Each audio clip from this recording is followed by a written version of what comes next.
Morning বন্ধুরা, কেমন আছো সবাই? আশা করছি সবাই অনেক ভালো আছে, সুস্থ আছে। আমি অনেক ভালো আছি, সুস্থ আছি। তো সত্যি বলতে এই ভালো আছি, সুস্থ আছি বলতে যতটা সহজ, থাকা কিন্তু ততটা সহজ নয়, কারণ আমাদের এদিকে প্রচণ্ড পরিমাণে গরম। তো যাই হোক, চলো সারাদিন কী করি না করি সবটাই কিন্তু এই ভিডিওর মাধ্যমে তোমাদের সঙ্গে শেয়ার করব। তো এখন বাজে 7:17।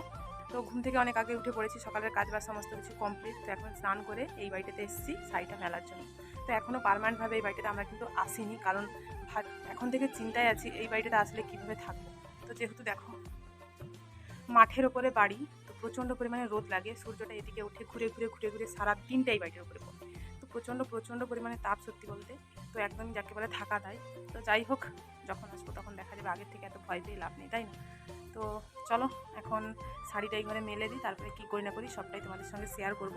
তো আমার মা ভাই এসেছিলো, বাড়ি চলে গেছে, সেই সমস্ত ভিডিও আর সেইভাবে করা হয়নি সত্যি বলতে, যেহেতু অনেক ভিডিও জমা হয়ে গেছে চাষের কাজের জন্য। ভিডিওগুলো এডিট করে তোমাদের সঙ্গে পোস্ট করা হয়নি।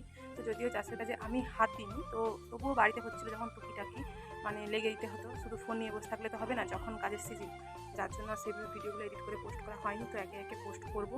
তো মেদিনীপুর গিয়েছিলাম চিকুকে ডাক্তার দেখাতে, রিপোর্ট করাতে, সমস্ত কিছু, সেই সমস্ত ভিডিও করা হয়নি। তবে যে সমস্ত ভিডিও করা আছে সেই সমস্ত ভিডিও পরপর আপলোড করব। তো চলো এখন সাইডে ঝাড়াপাট করে মিলে দিই, তারপর তোমাদের সঙ্গে আবারও দেখা হচ্ছে। আর এদিকে শাড়ি মেলানো হয়ে গেছে, আর এখন হচ্ছে ছাদের উপরে যাচ্ছি না মেলতে, কারণ ছাদে প্রচণ্ড পরিমাণে রোদে অবস্থা কিচ্ছু থাকবে না, আর তুলতে অ্যাকচুয়ালি বিরক্তি লাগবে, যার জন্য ঘরটার ভিতরেই মেলতে, তাতেই শুকনো হয়ে যায়। এখন মানে কোনো জিনিসই আর রোদে দিতে হয় না, যে জামা কাপড় কেন সমস্ত কিছু, যার জন্য সবার এই বাড়িটাতে মেলা। তো চলো এখন ঘরকে যাওয়া যাক।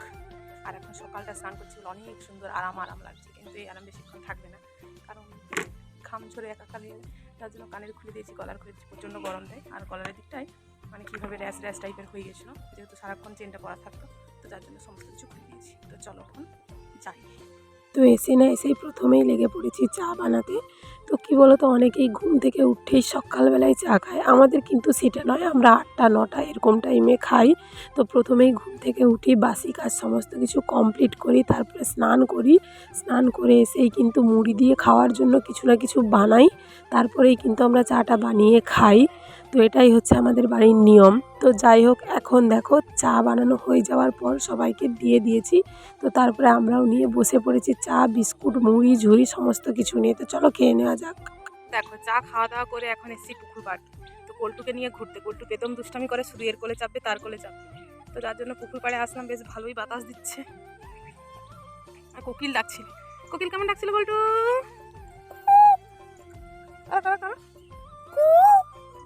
এই দেখো গাছের ছায়া, আর এখানে কত সুন্দর। এমন দিব না, এদিকে দেখ, এই গোলটু শুধু ঘুরবে, শুধু ঘুরে। কোকিল কেমন ডাকছিল, ডাকো ডাকো ডাকো। হাঁস হাঁস হাঁস, পিছনের গাছটা দিকে কত সুন্দর লাগছে, কও গোলটু, আর কত বাতাস।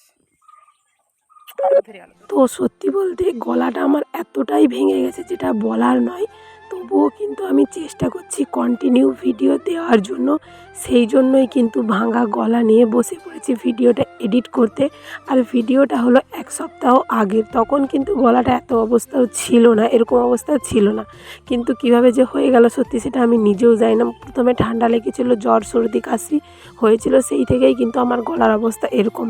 তো যাই হোক, এইরকমই কিন্তু আমি ভিডিওটা তোমাদের সঙ্গে শেয়ার করছি। তো তারপরে দেখো রান্নাবান্না সমস্ত কিছু কমপ্লিট করে নিয়েছি। তো করেছিলাম সোয়াবিনের ঝোল, আর করেছিলাম ঝিঙা পোস্ত, আর তোমার চাটনি। তো এইগুলোই কিন্তু সিম্পল খাবার দাবার হয়েছিল সত্যি কথা বলতে। আর যেহেতু প্রচণ্ড পরিমাণে গরম ছিল, যার জন্য না রান্নাবান্নাটা অনেকটা তাড়াতাড়ি কমপ্লিট করে নিয়েছিলাম। 11টাও বাজেনি, রান্নাবান্নাটা কমপ্লিট হয়ে গিয়েছিল। তো তারপরে হঠাৎই দিদি দাদা বাবু সবাই মিলে কিন্তু চলে এসেছিলো। তো এসে না আবারও সত্যি বলতে অনেক কিছু রান্না করতে হয়েছিল।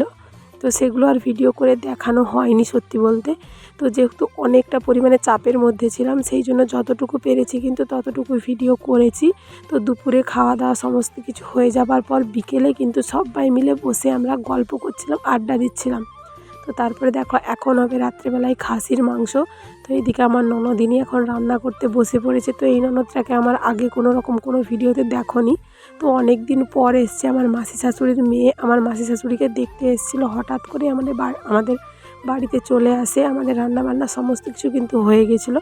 তো তারপরে আসার পর আবারও রান্না করেছি, সমস্ত কিছু করেছি, যার জন্য অনেকটাই ব্যস্ত হয়ে পড়েছিলাম। তো সেই জন্যে সেরকম কোনো রকম ভিডিও শেয়ার করতে পারিনি। তো তবুও যেটুকু ভিডিও পেরেছি সেটুকুই ভিডিও কিন্তু তোমাদের সঙ্গে শেয়ার করার চেষ্টা করেছি। আর এই দিদাবুরা যেহেতু কলকাতা থেকে এসেছিলো, সেই জন্য যেদিনই এসেছিলো সেদিনই কিন্তু খাওয়া দাওয়া করে রাত্রি 12টার সময় গাড়ি ছেড়ে দেয়। নিজস্ব প্রাইভেট কারে করে এসেছিলো। তো সেই জন্য রাত্রেবেলায় চলে গেল, থাকলো না। অনেক করেই বলা ছিল থাকার কথা, কিন্তু থাকেনি। রাত্রেবেলায় নাকি গাড়ি চালাতে অনেকটা সুবিধে, সেই জন্য কিন্তু রাত্রেবেলায় সবাই মিলে চলে গেল।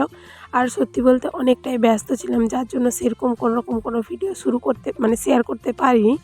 অনেকটা আনন্দ করে, অনেকটা মজা করেই কিন্তু দিনটা কাটিয়েছিলাম সত্যি কথা বলতে। তো চলে যেতে না অনেকটাই মনটা খারাপ হয়ে গেছিলো। তো সবাইকার সঙ্গে তোমাদের যদিও দেখা করাতে পারিনি, কারণ বললাম না যতটুকু পেরেছি ততটুকুই কিন্তু ভিডিও করেছি। তো এই যে দেখো ড্রাইভারদা ছিল, দাদাবাবু ছিল, দিদি ছিল, ভাগ্নি ছিল 2। তো সবাই যেহেতু ছিল সবাইকে রান্না বান্না করে খেতে দেওয়া, টাইম টু টাইম সমস্ত কিছু দেওয়া, যার জন্য অনেকটাই ব্যস্ত ছিলাম। বুঝতেই পারছো বাড়ির বউ, তো সেই জন্য সবসময় ভিডিও সমস্ত কিছু নিয়ে তো থাকলে হয় না, তাই না? তার জন্য যতটুকু পেরেছি ততটুকুই কিন্তু তোমাদের সঙ্গে ভিডিও শেয়ার করলাম। তো এটা হচ্ছে দিদির ছোটো মেয়ে, আর ওই দিকেরটা হচ্ছে দিদির বড় মেয়ে। তো এই হচ্ছে। তো যাই হোক, ভিডিওটা কেমন লাগলো সেটা কিন্তু অবশ্যই তোমরা কমেন্ট করে জানাবে। তো দেখতেই পেলে সবাই চলে গেল। তো এখন টাটা করে দিচ্ছে। আর যেহেতু রাত্রিবেলা না, যার জন্য না ওইখানে কোনো রকম কোনো লাইট ছিল না, সেই জন্য তোমাদের সঙ্গে মানুষের মুখগুলোও শেয়ার করতে পারিনি। সত্যি বলতে অনেকটাই মজা করেছি, অনেকটাই আনন্দ করেছি। দিনটা যেটুকু টাইমের জন্যই ছিল ঘরটাকে যেন মাতিয়ে রেখেছিল। আর সত্যি বলতে যদি কোনো দিন ক্যামেরার সামনে আনতে পারি তোমাদের সঙ্গে শেয়ার করবো। জামাইবাবুটা এত মিশে যেটা বলার নয়, আর এত কথা বলে। সত্যি বলতে কেউ না দেখলে, কেউ না মিশলে বুঝতেই পারবে না। অনেকটা আনন্দ করে দিনটা কাটিয়েছি। তো এখন দেখো চলে গেল সবাই, আর এখন বাজে প্রায় রাত 12টা মতো। রাত 12টার সময় খাওয়া দাওয়া কমপ্লিট করে সবাই চলে গেল। তো বন্ধুরা সবাই তো দিদার বাড়ি চলে এলো। তো মনটা খারাপ হয়ে গেল, তখন এসেছিলো, বেশ আনন্দ হই হট্টগোলের মধ্যে ছিলাম। তো যাই হোক, ভিডিওটি এখানেই শেষ করছি। সবাই ভালো থেকো, সুস্থ থেকো, দেখা হবে আরও একটি নতুন ভিডিওর সঙ্গে। সবাইকে টাটা, গুড নাইট।